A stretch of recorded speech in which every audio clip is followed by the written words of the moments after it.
We tend to think of the human body as a masterpiece of biological engineering, a silent, self-repairing machine where billions of cells cooperate in a symphony of perfect order. We imagine a sleek, high-tech operation where every system runs on a precise schedule. We are wrong. If you actually look at the mechanics of our internal systems, the human body is not a high-tech lab. It is a loud, crowded, unregulated factory floor. It is a mess of pipes, wires, and pumps, all jammed into a space that is slightly too small for them. And nowhere is this chaotic mismanagement more obvious than in the catastrophic system failure we call the hiccup. To you, a hiccup is a minor social embarrassment, a funny noise, a trivial annoyance. But to the internal mechanics of your torso, a hiccup is a violent, high-velocity car crash. It is a multi-system communication breakdown that results in a ballistic event. It involves hurricane-force winds, a complete override of your respiratory safeguards, and a physical collision of soft tissue that happens faster than the blink of an eye. Tonight, we are opening the case file on this biological disaster. We are going to treat the torso as what it really is, an industrial plant on the brink of a meltdown. We will analyze the timeline of the accident, identify the negligent employees, and break down the physics of the collision itself. This is the investigation of a crash. This is the anatomy of a glitch. This is the violent physics of a single hiccup. Part 1. The engine room. To understand the accident, we first have to understand the machinery when it's working correctly. Our investigation begins in the engine room of the torso, specifically with the employee of the month, the diaphragm. The diaphragm is a large, dome-shaped sheet of muscle that separates the chest from the abdomen. It is the floor of the heart and lungs, and the ceiling of the stomach. And it is the most overworked employee in the entire factory. Its job description is deceptively simple. It acts as the primary piston for respiration. When you inhale, the diaphragm contracts and flattens, pulling downward. This creates a vacuum in the chest cavity, sucking air into the lungs. When you exhale, it relaxes and domes back up, pushing air out. Down, up, down, up. It does this roughly 20,000 times a day. It is rhythmic, hypnotic, and incredibly boring. The diaphragm is the drummer in the band who never takes a solo. It is so consistent, so reliable, that the brain, the CEO of this factory, barely acknowledges its existence. As long as the oxygen levels are green, the brain ignores the engine room entirely. But this reliability hangs by a thread. The diaphragm is essentially a mechanical pump sandwiched between two high-pressure zones. Above it, the delicate, air-filled lungs. Below it, the chaotic, churning acid bath of the digestion sector. The peace in the factory depends entirely on the diaphragm keeping these two worlds separate. But today, the department downstairs is about to cause a problem. Part 2. The neighbor downstairs. Directly beneath the diaphragm lives the stomach. If the diaphragm is the disciplined worker, the stomach is the chaotic hoarder living in the apartment below. In our scenario, the stomach has been mismanaged. Perhaps you ate dinner too quickly, inhaling air along with your food.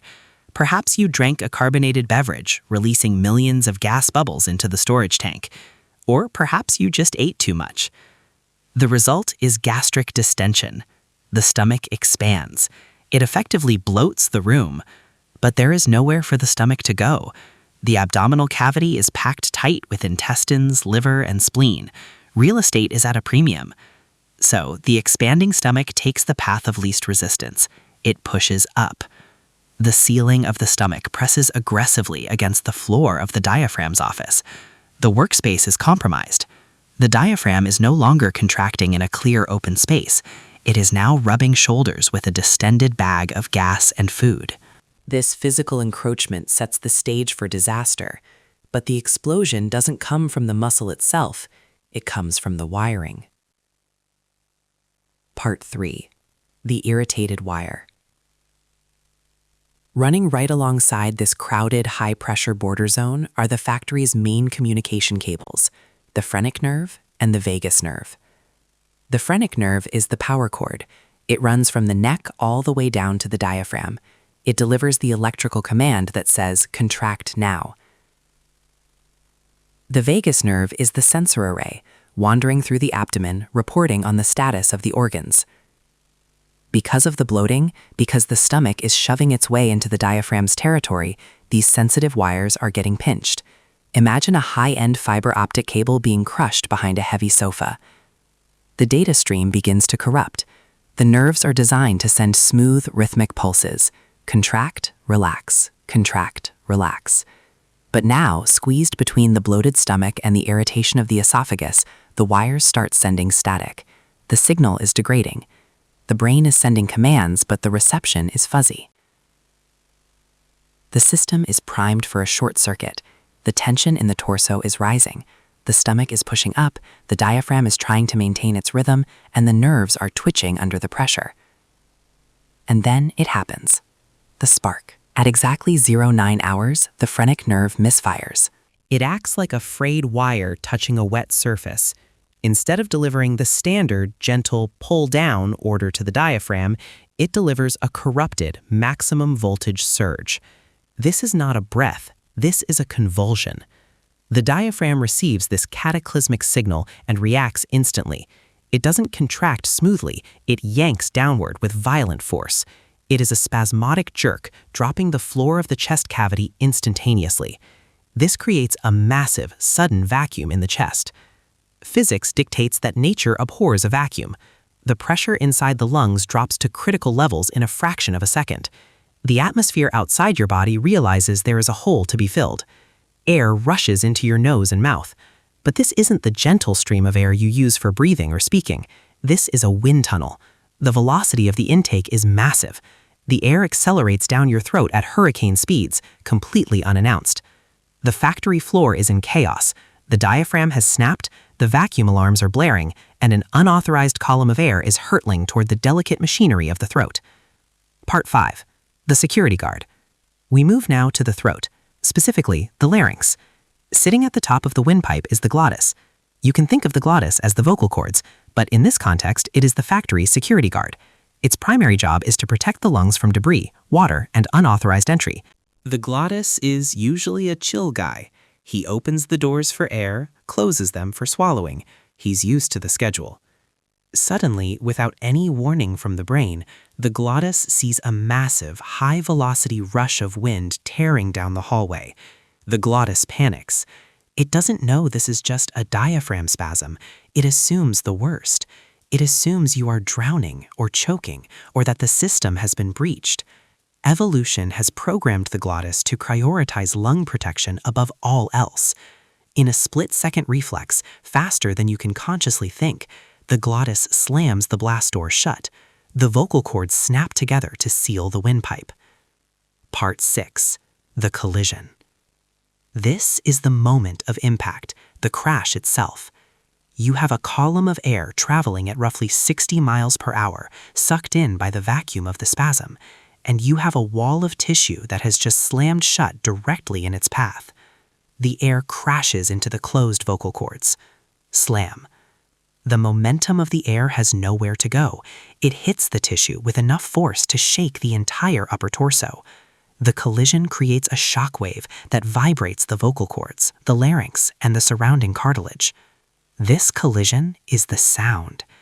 That hic sound you hear, that isn't the air leaving your lungs. That is the sound of the air crashing into the door. It is the acoustic signature of a high-speed impact. It is the squeal of tires and the crunch of metal, biological style. Your whole body jerks. The shoulders rise. The head snaps forward. It is a violent, full-body recoil from the internal collision. Part 7. The awkward pause. Immediately following the crash, there is a moment of total silence in the factory. This is the awkward pause. The brain, sitting in the executive office, looks down in confusion. Report, it demands. What just happened? Did we just die? The diaphragm is rubbing its head, recovering from the spasm. My foot slipped, it reports. I got a bad signal from the phrenic wire. The glottis is hyperventilating, hand on the door handle. I panicked. It screams, "I saw the wind.